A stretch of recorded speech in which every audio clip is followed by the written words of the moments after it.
Hey guys, welcome back to episode 2 of building an A-frame cabin in the woods. We got a really exciting day today. The biggest things are happening today, and I'm so excited to show you. We've made a long way through. We went from excavation to digging our footings, and today, as you can see, we got a big day. We're actually gonna start pouring our foundation. So the inspector came out. They wanna make sure they see all this rebar before the concrete gets poured. This is gonna be in a 2-step process where the footings are gonna get poured. I believe they're about 8 inches tall. Once that's done, tomorrow they're gonna take these molds off and build new molds where the actual stem wall over the foundation is gonna come up. Now it's gonna come up quite a bit because we're gonna bury some of it below and leaving some exposed so that when water starts draining, it doesn't start flooding into it. Second thing they're gonna do is after these footings and the stem wall are poured, they're gonna start waterproofing it. And they're gonna just basically roll on a waterproofing on the side of the stem wall that's gonna be buried in the ground, again, to keep any of the moisture from seeping back into it. I don't know if you can tell by the fact that I'm holding my voice, but it's gonna be a very exciting day today. So the cement truck should be pulling up here any minute now. This is gonna be kind of interesting because the driveway is not narrow, but all the roads coming here are. We got a cement truck and we got a pump with the whole crane situation. I honestly don't know how they're gonna do this. They're the pros, they're the experts. I'm sure if there's any issues, they would have let me know when they were setting the rebar. But here goes nothing for another adventure. I'll be meeting with the water master here to tap into the water that's around here. The nice thing is we don't have to get a well, but there's a blue marker right there which indicates there's a water line coming and running up and down the street. It kind of sucks because I have to pay $1,300 to connect the water and they do nothing. They just tell me you can connect there and my plumber has to do the rest. So I'm gonna measure this driveway, see how much conduit or PEX that he'll need. They come in like 100 and 300 foot rolls, so we'll see how expensive this is gonna get.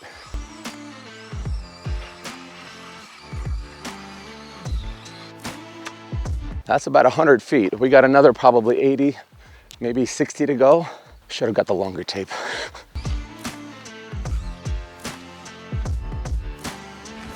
We're looking at 150 feet. Hopefully he won't have to charge me for a 300 foot roll, but that's not something I could avoid at this point. I think I hear the cement truck.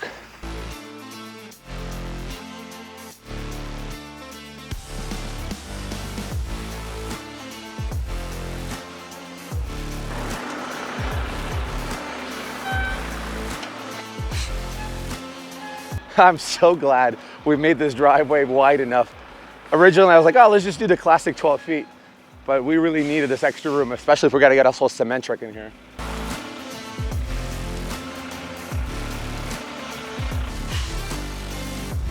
You would have to come out this way. Go back around? Exactly, yeah. Your guy would only have trouble making that turn. See, that's where you came out of? That's fine. That's a sharp turn. All right, so again, tight spot here. For the most easy access with both trucks, we're gonna have them go on the other side of the road there. It's nice because they can both pull up back to each other. Only problem is reaching the very back part here, but the concrete guys can always push that stuff out to let it flow further out. I'm just glad we're not getting anybody stuck and everybody can fit through here. So he's a pretty damn good driver. I mean, some of these maneuvers out here in this little neighborhood is not the easiest ones.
Guys, where would we be without our trucks? Our work trucks. This is the rig that we either use it Monday through Friday for work, or this is our weekend warrior.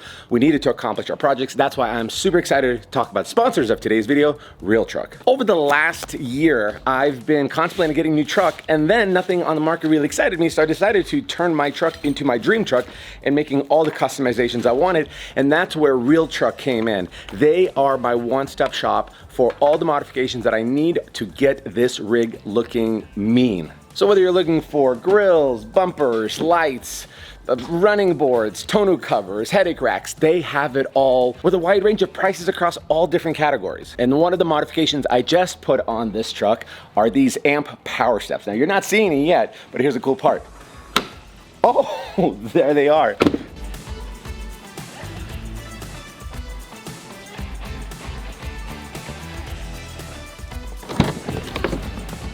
The new trucks have them, my truck doesn't have it, and now I have them. So not only is it a nice wide 6-inch power step, it has LED lights under it. They deploy and cover up every time you open or close the door. Check this out. Works every single time. Now, I'll be completely honest with you, I had a busy day today, and the last thing I want to do is tinker with motorized gadgets like that. But the instructions could not be simpler. There's no wiring, fidgeting, anything I had to do crazy. It's literally everything's plug and play. Easy screws, easy bolts, easy plug and play. It was a breeze. I think it took me a total of 3 hours just because I went in and had some dinner too. I could not be more happier with these amp power steps. These used to be my original steps. They were fine, but the problem is my truck's got a little 6-inch lift on it, and by the time those steps were on, it didn't look as aggressive. But now look at all this crazy clearance. Like, I got cool features on a 2013 truck that only like 2024 trucks really come. Freaking excited. One of my favorite features of Realtruck is their rapid ship. I ordered these power steps on Friday, midday. They showed up Monday morning, just like that, ready to go. So bring your truck back to life. Head to realtruck.com and make your truck that badass truck that it deserves to be and you always wanted. Thank you, Realtruck, for partnering with us. Now, let's get back to this video.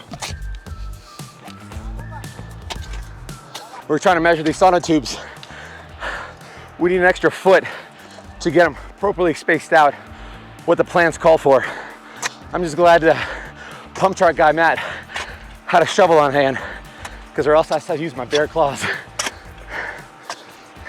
See, I'm doing some of the work on this project, earning my keep.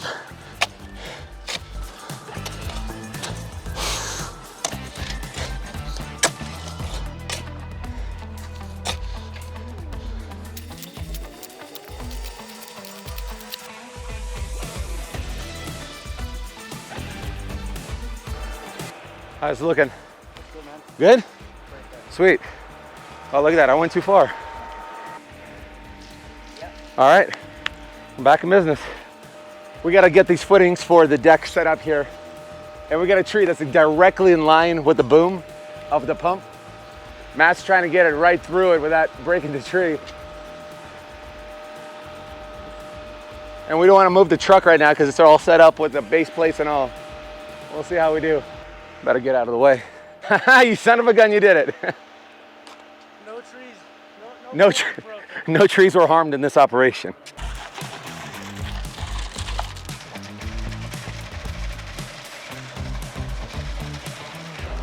Dude, that's a clutch operation right there.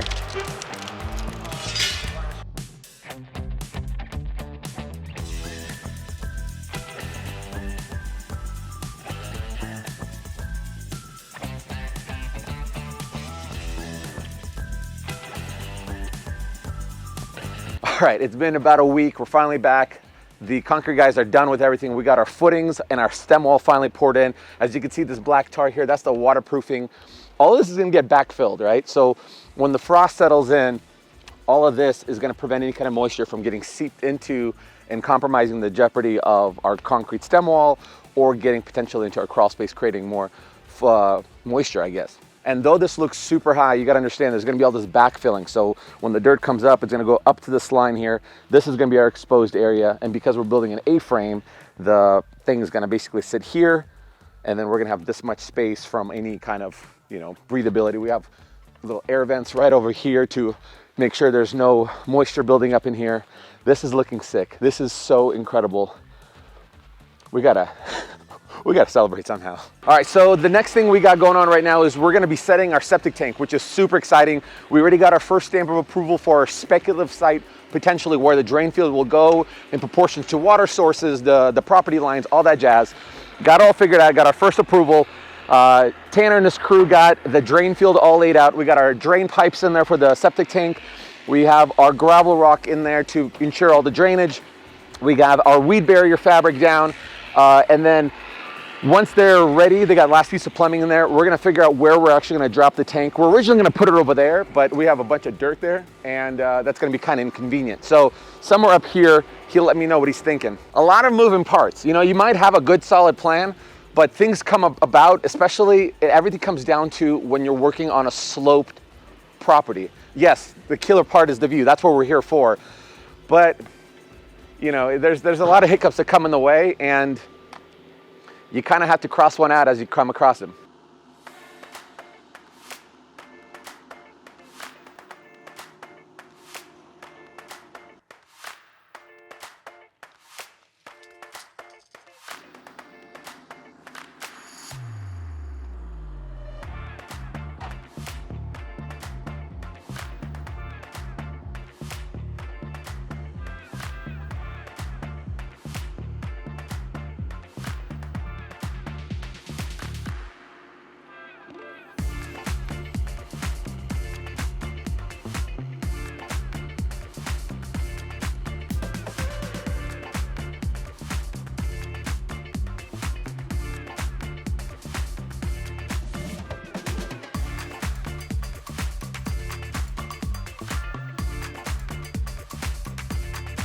That's one big hole.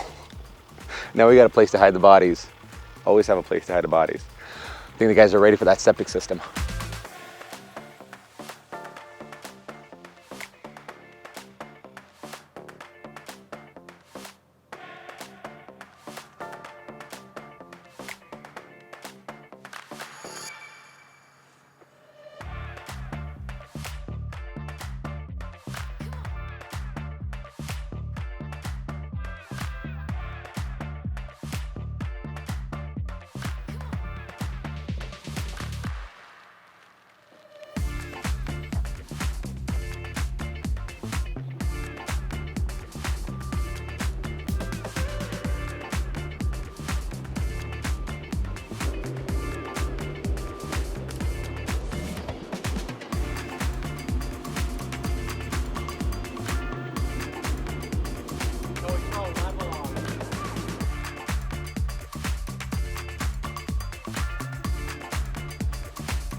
Guys, this is a crazy accomplishment. We have our footings poured, backfilled. We have our septic set up.